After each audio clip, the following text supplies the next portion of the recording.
Welcome to the Barker Podcast Collection.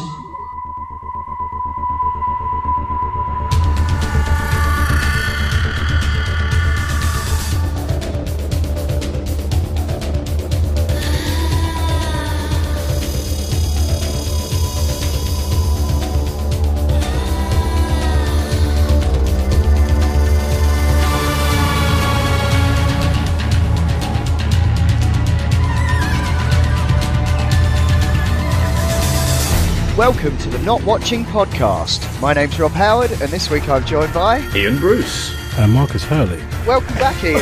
It's been a while. Thanks, Rob. Yes. Hey. No, it's good to have you back in the fold once more. Talk about some geekery.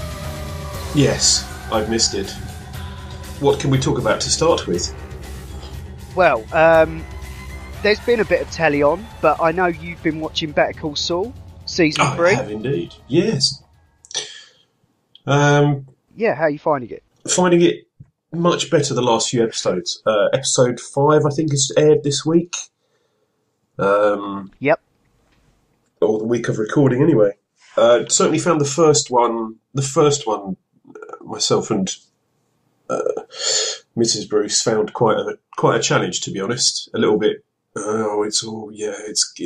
lost the way. But it's ramped up the last couple. And it seems to be darting around a bit more, and especially the last one involving a courtroom and some manipulation of people felt like really classic Breaking Bad, and I really love that. So keen to see what they do for the rest of the season.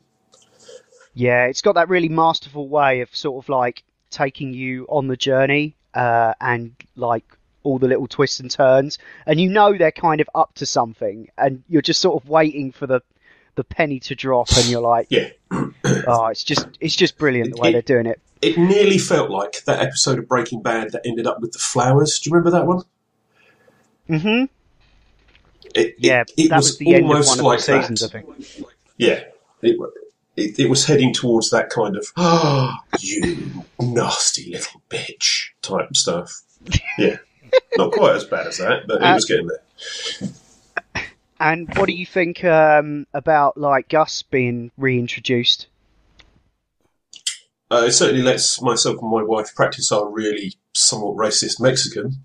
We're trying to pronounce the name of his chicken outlet. But it's okay. I guess it depends where he goes, really.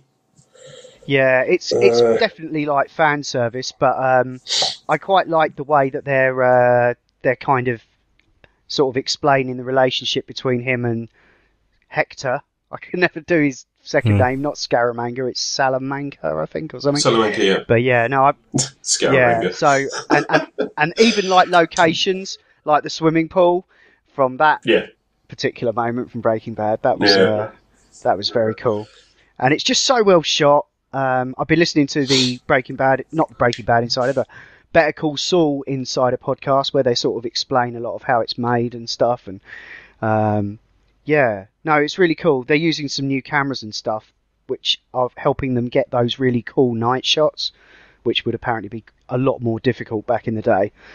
There are a lot of. I'm appreciating the cinematography on this.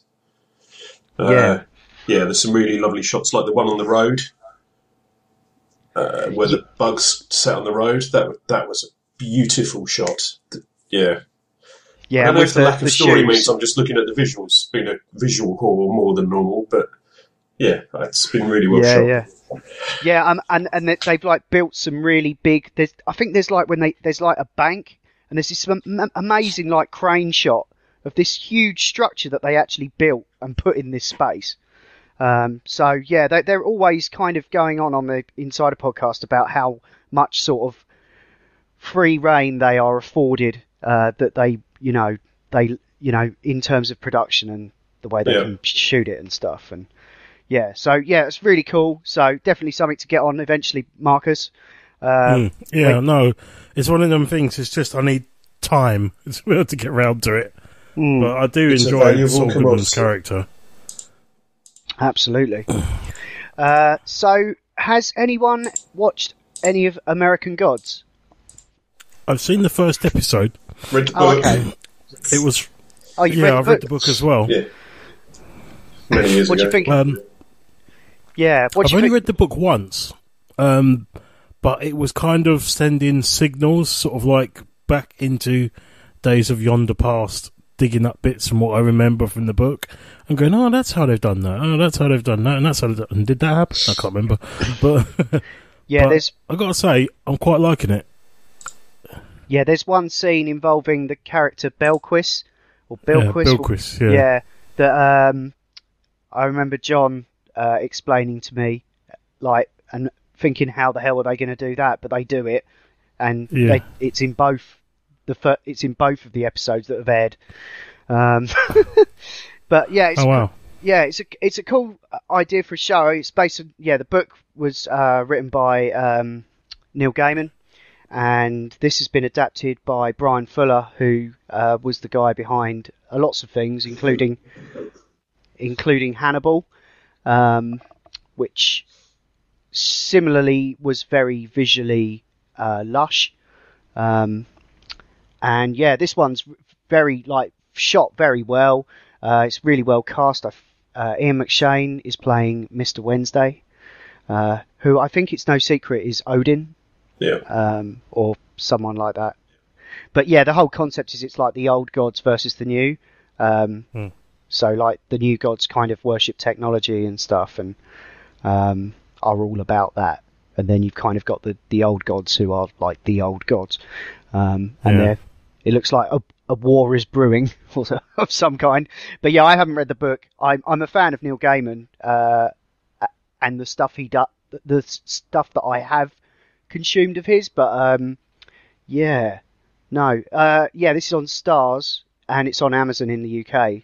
And the first 2 episodes of it, I think there's 8, going to be 8 in the first season. But yeah, I've watched the first 2, and it's quite slow, but it looks like it's basically kind of like a road trip movie from the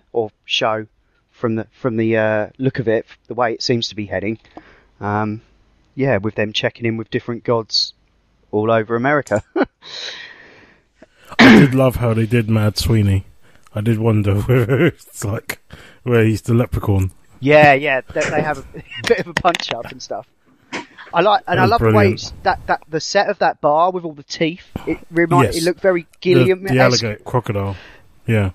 Yeah, it reminded me of like a Terry Gilliam movie or something. So yeah, that crocodile bar was amazing. Yeah. I'd love to find that in real life. It was cool. Cool. Yeah, I love like I said, that whole scene. There's the coin tricks as well.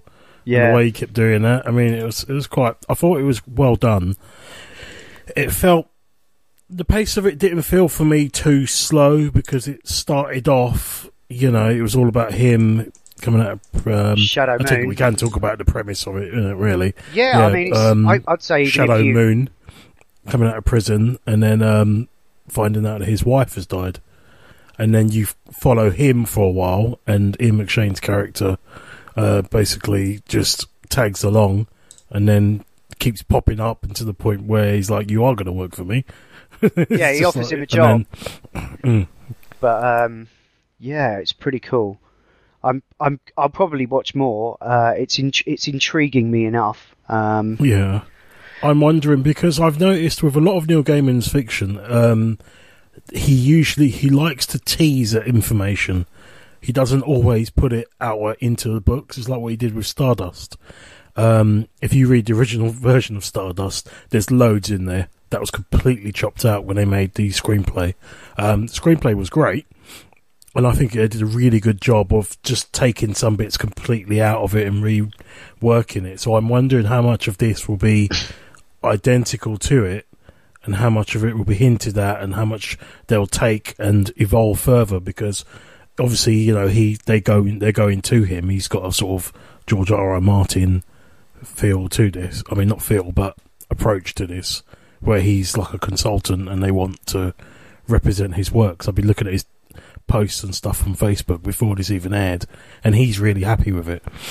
Yeah, well, I think as Brian Fuller did with the whole Hannibal thing, I get the impression that they're taking it and they're going to be embellishing on it, and they're thinking it. Multiple seasons. I think that's what they hope anyway, and So I wouldn't be at all surprised if it ended up, being, dragged out over years. I don't know how big the book is. Like, is it a big, long book? I don't know. I might need to reread it because I remember bits of it, but I can't for the life of me remember how it ends, if it ends, or whether it sets itself up for. Because a lot of his books do that. The way they end is just they all just end. It's almost like an end of season sort of ending to a lot of his books, and then you think, well, there could be more. A perfect example was Neverwhere, which I think would be a great TV series if they redid that. That's another book by him. Yeah, it was a BBC one a while back, but I think another reimagining of that, slightly darker and everything else, will be quite a nice one to touch upon, I think, or even a feature-length film or something. I always thought that had legs. I mean, it's had a graphic novel as well, done of it. But I just think his work is so weird, and so he's almost like a Tim Burton without being annoying and a bit self-indulgent at times.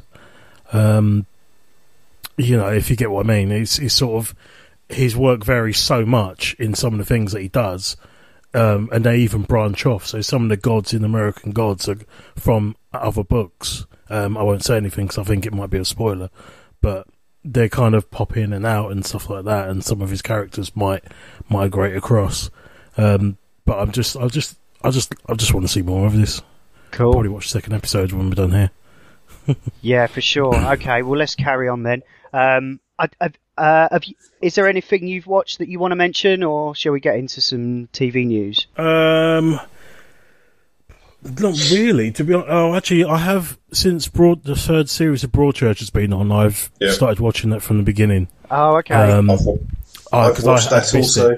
And somehow it hasn't been spoilt for me at all, so I'm going to plug my fingers in my ears just in case someone says something. No. But, I've somehow managed to walk upon this earth without having the first season spoilt for me. So that was a surprise. God, that series is good. What? So you've watched all of it from the beginning recently? Well, I've watched the first series. I've just started the second. Yeah. Okay. Oh, okay. All right. Last week. Yeah, Matt's been this doing week that we as started well. Watching it's it. all on Now TV. My housemate's been watching it. I've just finished season 3, but I won't say any more. It's pretty good. Yeah. I don't know if it really needed to go on as long as it has. First season was cracking though. I think it's one of those ones where the characters, you like the characters, or I liked the characters, so I liked seeing them again.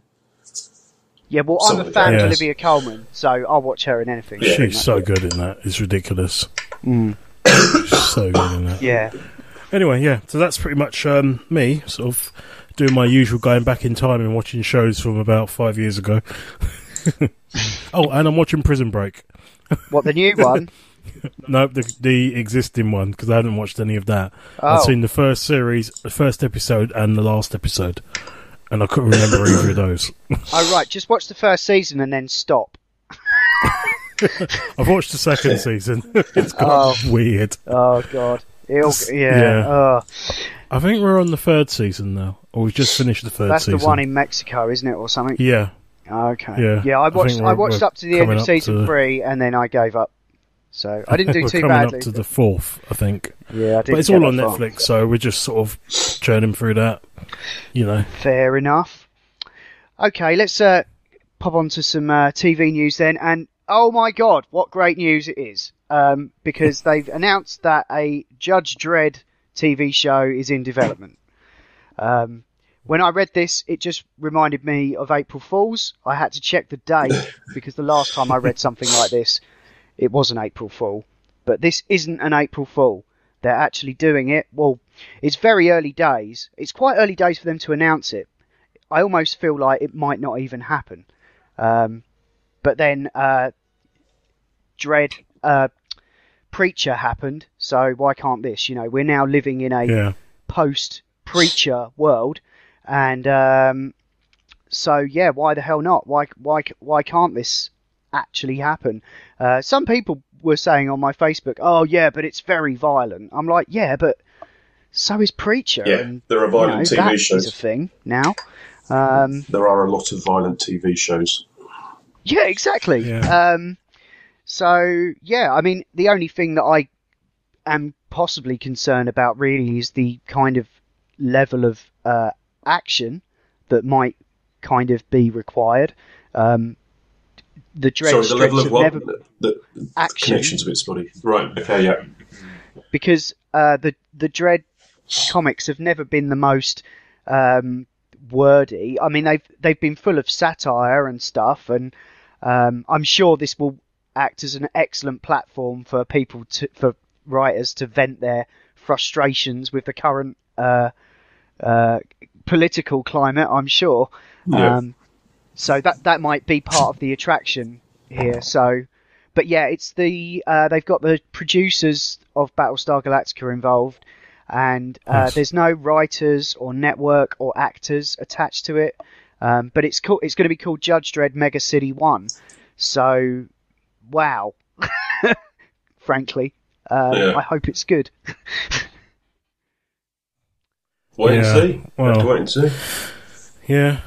Yeah, it's. Yeah, I have hope. I think it's the kind of thing, like, I know a lot of people are more sort of into Marvel comics and stuff than me, and I can imagine like that's, you know, like a show like Arrow, people will watch regardless of whether it's any good or not because it's Arrow. Oh yeah, I think I might end up being in the same boat with this because I still read Dredd today. Like, I still get 2000 AD. Did they mention anything about potential casting or anything? Nope. Or was it just the initial announcement? It'd be hilarious if Carl Urban signed up as the lead. Oh yeah, it'd be great. Would be amazing. But it's not actually about Dredd, though, is it? It's about a team of judges. Is it? So, I'm sure I read somewhere it's about a team of judges doing their stuff. Because then they can take their helmets off. If it's just about Dredd, I think that keeping the helmet on would be a bit of a problem. But if he's only in it for 5 minutes every episode and the season finale, where the Dark Judges arrive, hopefully, please, the Dark Judges, then that would work. He would introduce a whole new set of people to the world, to the character.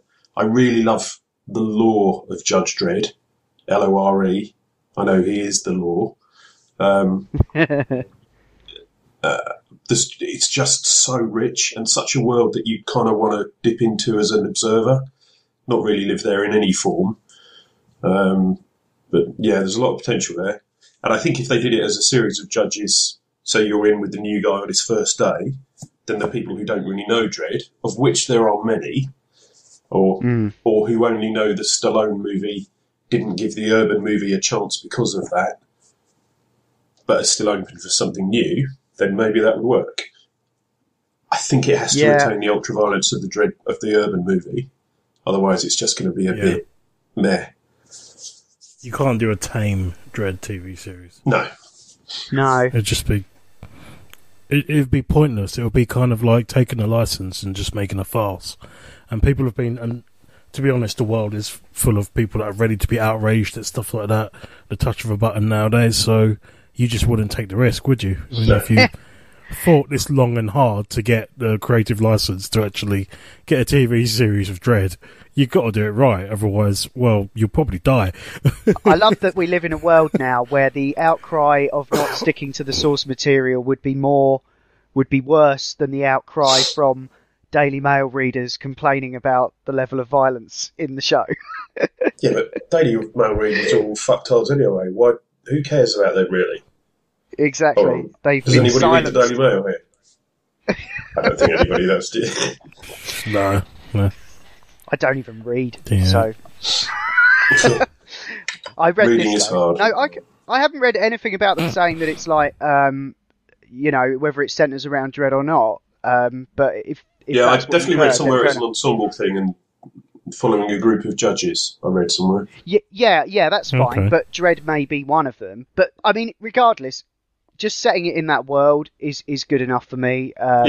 If he's in there as kind of a Darth Vader type presence, like, that might be cool. It probably would be, yeah. Yeah, well, this is the thing. Going to see Lord Dredd. In the latest strip I'm reading, there's like a resistance mob of like Democrats, They're like underground. They've been forced underground by like the iron fist of the judges, because they won't be having any of that. It's really quite strange, but that's what Dread's about. What have we got next? Oh yeah, they renewed X-Files. How do we feel about that? I'm happy. It kind of fits into your. I want to see more of the characters. Please, just a bit more. Yeah. Fair enough. I kind of enjoyed. I enjoyed the last season. I thought the last two-parter thing with the whole UFO bit was a bit like, okay, it's X-Files. I know they've got an "I want to believe" poster with a UFO on it, but it doesn't always have to be UFOs. And then it kind of, I don't know. It felt like the last two episodes weren't as good as the rest of that series. Yeah. But only because that happens with a lot of things when they start going to the either canon plot or the big serious part of what makes the series is often not as good, as enjoyable as the fun in between bits or cases that they follow. Yes. Yeah. But I want to see more. I don't mind. Another season. I quite enjoyed the through line of the last season. I just think that they kind of went all over the shop with it, and there weren't enough episodes for them to do that with it. It was like a full episode, and they snipped a few here and there and put it together and went out. A full season, I mean.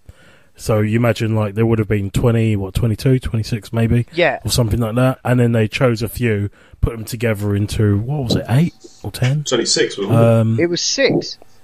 That's what I mean. It was like what they tried to do is they tried to construct it like a normal season of X-Files, but normally in X-Files they're like 22 episodes long, and they could kind of do the big like plotty stuff as well as the one-off zany Scooby-Doo episodes. As well as Monsters of the Week. Yeah, exactly. So I think what they've renewed, it's going to be a longer run. I think it's going to be like at least 12. Or at least 10 or something like that. It says 10 in the link.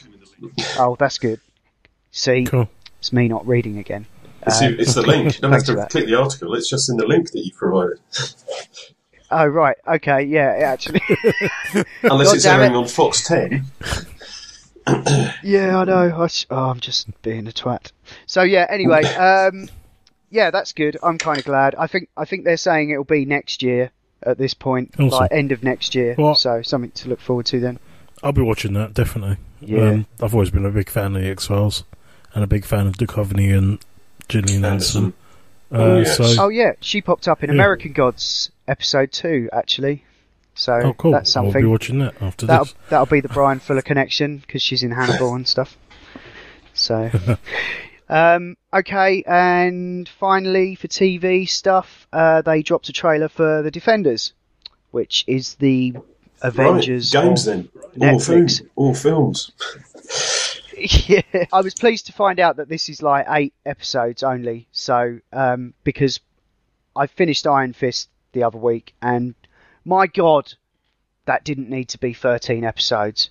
It's the most grievous offender of that. My God, it just went on and on. It had some great moments in there, but it just dragged on far too long and didn't need to be that long. So yeah, if you've got if the Defenders is going to be all 4 of them, 3 of whom I have much time for, and it's only going to be 8 hours, then I think it should, in theory, be a much more concentrated dollop of awesome. Yeah. And Sigourney Weaver as the villain. So I just saw the trailer actually. I was surprised she was in it. Yeah. No, they announced it at Comic-Con, I think. Yeah. Cool. About Iron Fist, I agree with you. It was too long.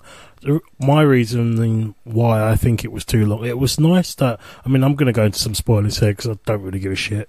Okay. I like the fact that he was basically incomplete, and he kept losing his nut every time they said, "It seems like you're programmed," and he kept saying about, I need to destroy the hand, and the whole concept of maybe he was just being programmed to do that, so he has to find his own way.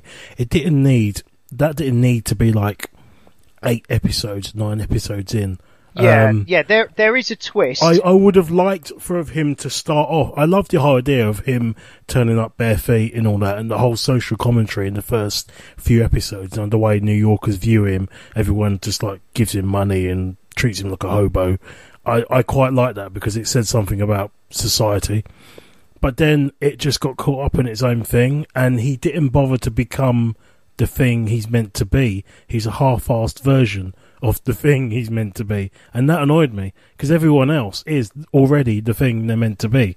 Yeah, the thing is that rug pull wasn't really in service of the storyline. It was in service of maintaining interest, because ultimately the net result of the rug pull was zero. You know, it still carried on. It was pointless. No one was. There was no big. Oh, they're not the baddie. This one is. Ultimately, there was a big baddie, and it wasn't them. It was something to do with it, but that's because they want to keep the hand there as a. The big baddie was to do with Daredevil. It wasn't to do with this show entirely at all. It was. Yeah. The thing is, I would have preferred that they used this not as a branch, because they're clearly aiming at like a season 2 or whatever. But I would have treated this as in there will be no season 2. Originally, he was going to get a Netflix movie, which would have been probably 2 hours at the most, and would have been enough. And would have been enough. Absolutely enough. But since they've got an entire series out of it, 13 episodes, they should have fleshed out his storyline, the backstory, everything else. That whole part of the end of the series should have been halfway through. And then he should have finished his training and be ready, and then join the Defenders as actual Iron Fist, not Iron One-Hander Glowy Fist Man. Well, yeah, there is kind of a cliffhanger, but I think that will be that might hopefully be resolved in Defenders, because I've got no interest in seeing a second season. I know, but that's the thing. It was pointless. Like when his friend turned up and everything else, and it was like, oh god, it's going on. I really wanted it to be sorted. I thought it was going to be a corporate drama, and he was already this person. You saw bits of it, whatever. And the whole idea, I was more intrigued at how, what was her name? Carrie Ann Moss's character. Oh yeah, Carrie Ann Moss's character. Whatever her name was. I was more intrigued at how she became powerful again, because at the end of Daredevil, her firm was in, actually Jessica Jones, her firm was in tatters, and and her reputation had pretty much been shot. But now she's suddenly up there again. I was more intrigued how, because this was supposed to be after all of that. And when you're thinking more about one character than the entire season that you're watching, kind of says something about the writing and everything else and the storyline. Yeah. Well, maybe we'll find out more in Defenders. That's dropping on 18th of August. On its head. All the episodes, so not too long to wait. And then we've got more Jessica Jones and a Punisher show, I think, after that. I'm looking forward to those, definitely. Cool. This has been the Not Watching Podcast in partnership with notlistening.co.uk, where you can also hear myself, Marcus and Ian talk about video games and virtual reality on the Not Playing Podcast, and Adam, Ash and Will talk about all manner of funny things on the Not Listening Podcast. You can email us at notwatchingpodcast@gmail.com, or you can tweet at or follow us on Twitter at notwatchingpod. You can find the show notes for this show at notlistening.co.uk, and if you're listening to us on iTunes, then please do give us a review. Anyway, that's all for now. Thanks for listening. See ya!